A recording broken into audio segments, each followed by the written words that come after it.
تقوی کیا ہے، اللہ کا خوف کیا ہے، سادہ سا جملہ دل میں بٹھا لیجئے۔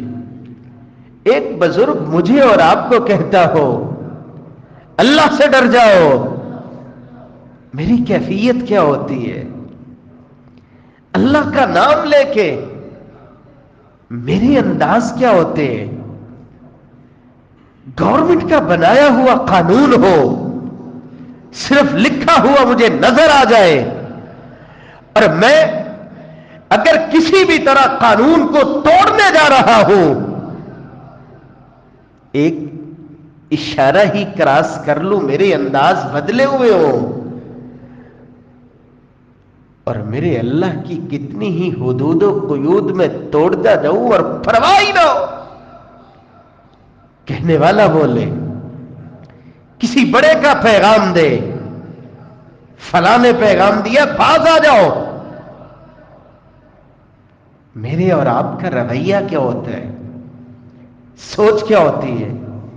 فکر کیا ہوتی ہے؟ والد بولے اللہ سے ڈر جاؤ،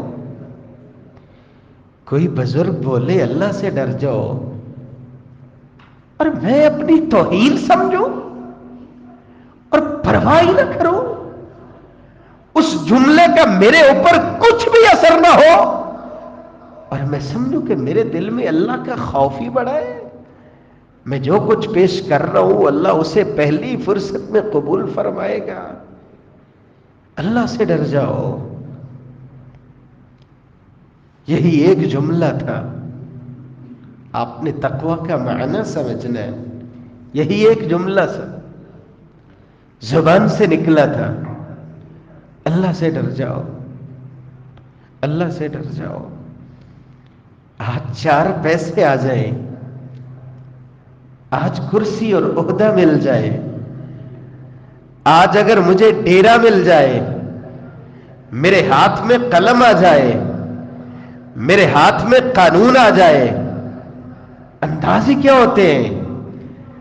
وہ بھی ایک زمانے کا ظالم تھا، کیا کیا ظلم نہیں تھا جو اللہ کی مخلوق پہ وہ ٹھاتا نہیں تھا، زناکاری تھی، شراب خوری تھی، منمانی تھی، پر اللہ کی جانب سے رزق بھی کیا فراوانی تھی اس کے پاس، مجبور ہو کے آئی تھی، لالچ دیا تھا، ٹائم لیا تھا، مجبور تھی بیچاری، بچوں کا رونا اور اسے سکنا دیکھ نہیں پائی تھی، چلی آئی تھی کفل ڈاکو کے پاس، کوئی دیکھنے والا نہیں تھا، کوئی دیکھنے والا نہیں تھا، کمرے بھی بند تھے، دروازے بھی بند تھے، وہ ایک جملہ اس دکھیار عورت کی زبان سے نکلا تھا، اللہ سے ڈر جاؤ، اللہ سے ڈر جاؤ۔ نہ جانے کس کیفیت سے نکلا تھا، نہ جانے دل کے کس کونے میں جا لگا تھا، کفل سوچنے لگا ہائے ساری زندگی گزر گئی اللہ کی بغاوت میں، اور یہ مجبور ہو کے آئی ہے اور تھر تھر کانپی جا رہی ہے۔ واپس بھیجا، صرف ایک جملہ، اللہ سے ڈر جاؤ۔ کس انداز سے وہ گڑ گڑایا ہوگا، رویا ہوگا، اپنے آپ کو اللہ کے سامنے پیش کیا ہوگا، قربانی کا اگر میں ارادہ رکھتا ہوں، ارادہ رکھتا ہوں، اگر اپنے ضمیر کو جھنجھوڑ کے دیکھیں گے، زندگی میں میں اور آپ نے کوئی کم ڈاکے نہیں ڈالے ہوئے، کو کیا کیا گل کھلائے، کیا کیا گل کھلائے۔ قربانی کا ارادہ رکھتے ہو، لمحات نکالو، تنہائی میں بیٹھو، قربانی سے پہلے اپنے آپ کو اللہ کے سامنے پیش کرو۔ اے میرے مولا، 1000 بار سنتا رہا اللہ سے ڈر جاؤ، کبھی میرے ضمیر نے مجھے جھنجھوڑا ہی نہیں ہے، کبھی میری ضمیر کی عدالت نے مجھے اپنے آپ سے مخاطب کیا ہی نہیں ہے. یا اللہ میں اپنی طاقت کے مطابق یہ جانور دینا چاہتا ہوں. تیرا پیغام ہم سنتے سناتے ہیں, لن ینال اللہ لحومها ولا دماؤها, نہ تو گوشت پہنچتا ہے نہ خون پہنچتا ہے, ولکن ینالہ التقوی منکم. اللہ تو نے تو دل کا خوف مانگا ہے. یہ دل کے اندر خوف اگر اتارنا ہے میرے مولا تو نے اتارنا ہے. زبان سے کہتے رہو کہ اللہ کا خوف پڑا ہے, یہ کیسا خوف ہے؟ میں اذان سنتا رہوں اور میرے کانوں پہ جوں تک نہ رینگتی ہو, یہ کیسا خوف ہے؟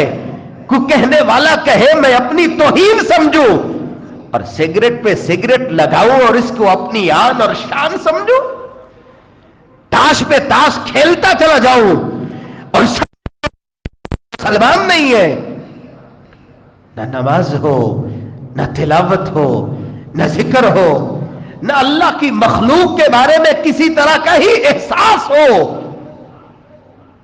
ظلم کرتے ہوئے, دھوکہ دیتے ہوئے, بغاوت کرتے ہوئے, غیبت کرتے ہوئے, چغلی کرتے ہوئے,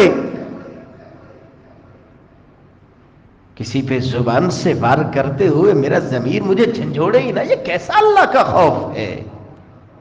صرف اللہ